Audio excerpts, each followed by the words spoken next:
Hello दोस्तों, हम लोगों ने पिछले क्लास में जो वृत्त से संबंधित प्रश्न है उसके टाइप 1 को देखा और आज हम लोग देखेंगे इसके आगे जो टाइप बनता है उसको हम लोग ध्यान से देखेंगे। और यदि आप लोग इस चैनल को सब्सक्राइब नहीं किए हैं तो सब्सक्राइब करके बेल आइकन घंटी को बजाना न भूलें, क्योंकि आपके लिए इम्पोर्टेंट प्रश्न का कलेक्शन आने वाला है। आपका एग्जामिनेशन जो है 17 फरवरी से शुरू होने वाला है। तो इसी बात को ध्यान में रखते हुए केवल 10+2 आपके लिए मैथ्स का एक सीरीज ला रहा है। इसके अलावा सोशल साइंस, संस्कृत और हिंदी का भी सीरीज आएगा जो इम्पोर्टेंट प्रश्न का होगा, जो आपके एग्जाम में बिल्कुल आएगा। तो हम लोग चलते हैं, देरी न करें, हम लोग नई क्लास को शुरू करते हैं। तो चलें, टाइप 2 सवाल आपके एग्जामिनेशन में कैसा पूछता है।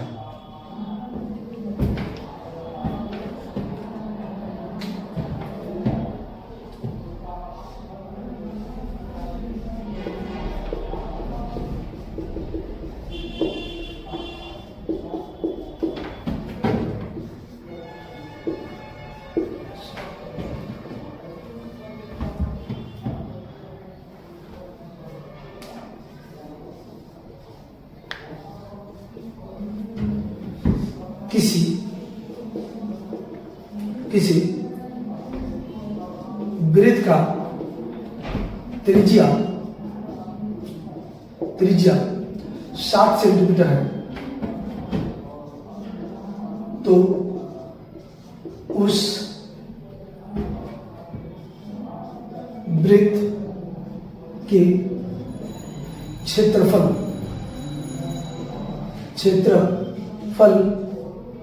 ज्ञात करें। तो दोस्तों, आप लोगों को क्षेत्रफल ज्ञात करने के लिए बोला जा रहा है। प्रश्न एक बार देख लेते हैं। किसी वृत्त का त्रिज्या 60 सेंटीमीटर है तो उस वृत्त की क्षेत्रफल ज्ञात करें। तो यहाँ पर हम लोग क्षेत्रफल निकालेंगे। क्षेत्रफल निकालने से पहले हम लोग डायग्राम बनाकर देखते हैं इसमें दिया क्या है और क्या निकालना है। ये वृत्त हो गया, तो ये हमारा केंद्र हो गया वृत्त का। तो ये वाला जो पार्ट जो है, ये वाला जो पार्ट है ये त्रिज्या कहलाता है, त्रिज्या। और इसका मान जो है 60 सेंटीमीटर दिया है। तो आपका निकालने के लिए ये वाला एरिया बोल रहा है, बीच वाला एरिया बोल रहा है, तो इसे हम क्या बोलते हैं, क्षेत्रफल बराबर वाट। यानी आपका यही निकालने की बात कर रहा है। तो हम लोग चले, आप लोगों को हमने सूत्र लिखवाया था, यदि आप लोग याद किए होंगे पिछले क्लास में, तो हम लोग इसको देखें। तो वृत्त का क्षेत्रफल बराबर पाई r स्क्वायर। तो यहाँ पर हम लोग हल करने की कोशिश करें। पाई का मान 22/7 गुने 7 पर एक स्क्वायर है तो 7 का हम लोग स्क्वायर करेंगे। फिर आगे हम लोग बढ़े तो 22/7 गुने 7 तो एक 7 यहाँ से खत्म हो जाएगा तो बचेगा 22 गुने 7 बराबर टोटल होगा 154 सेंटीमीटर स्क्वायर आंसर। तो बच्चों, आप लोग इस बात को समझ चुके हैं। तो यहाँ पर देखिएगा कि जो डायग्राम से हमने बनाया, आप लोग देखिएगा वृत्त का क्षेत्रफल बराबर पाई r स्क्वायर और पाई के मान मैंने बताया था 22/7 ये 7 है तो इसको स्क्वायर कर देंगे। फिर इसके बाद अब स्क्वायर है तो इसको हम लोग 2 बार में लिख सकते हैं। तो यहाँ पर देखिए 7 गुने 7, फिर यहाँ से एक साथ कट गया तो यहाँ पर बचा 22 और 7 ऊपर बचा तो 22 गुने 7 बराबर 154 सेंटीमीटर स्क्वायर हमारा आंसर हुआ। तो अब हम चलेंगे टाइप 3। इसमें कैसे सवाल बनता है। तो छात्रों, तो अब हम लोग टाइप 1 टाइप 2 देख लिए। अब चलते हैं टाइप 3 प्रश्न के पास में। तो अब देखते हैं टाइप 3 में क्या कहता है। टाइप 3 प्रश्न, इसमें क्या बोलेगा, किसी वृत्त की परिधि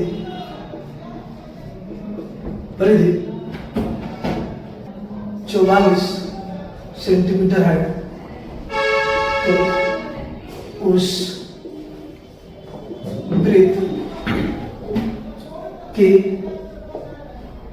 त्रिज्या क्या होगी? त्रिज्या क्या होगा, क्या होगा। अब इसमें हम लोग बात करेंगे, यहाँ पर आपके टाइप 3 में क्या बोला जा रहा है कि किसी वृत्त की परिधि 44 सेंटीमीटर है तो उस वृत्त की त्रिज्या क्या है।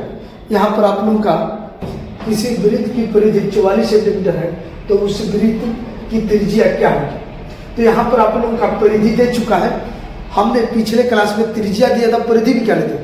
अब यहाँ पर परिधि दिया है और त्रिज्या पूछ रहा है आपसे, तो अब इसको हम लोग कैसे निकालें। यहाँ पर डायग्राम में हम लोग देखें, हमारा मान किसका दिया है, ये हमारा वृत्त हो गया। तो इसमें इसके ये हमें क्या बोल रहा है, त्रिज्या, तो इसे निकालने की बात कर रहा है। परंतु ये हुआ जो हमारा परिधि बराबर दिया है 44 सेंटीमीटर, तो हम लोग निकाले। तो यहाँ पर वृत्त की परिधि का सूत्र आप लोग को याद होगा, वृत्त की परिधि बराबर 2 पाई r।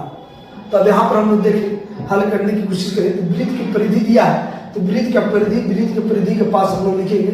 तो यहाँ पर लिखेंगे 44 बराबर यहाँ पर 2 गुने 22/7 गुने r निकालना है। तो r जिस प्रकार है उसी प्रकार लिखेंगे। फिर इसके बाद हम लोग आएंगे, हम लोग मल्टीपल तिरछा तिरछी गुणा करेंगे। तो हम लोग क्या करेंगे, तो यहाँ पर लिखेंगे 44 गुने 7 बराबर 2 गुने 22 गुने 6 r गुने r।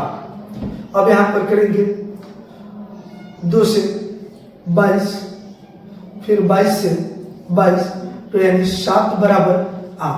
हमारा जो निकल के आ गया, यानी r बराबर 7 सेंटीमीटर। तो यह हमारा जो है, जो सवाल है, किसी वृत्त की परिधि है ना 44 सेंटीमीटर है तो उस वृत्त का त्रिज्या ज्ञात करें। तो हम लोग वृत्त की परिधि 2 पाई r और परिधि की जगह पर परिधि लिख दिए और 2 का मान 2 लिखे और पाई का मान 22/7। उसके बाद हम लोग आगे हल किए तो निकल कर आया हमारा 7 सेंटीमीटर।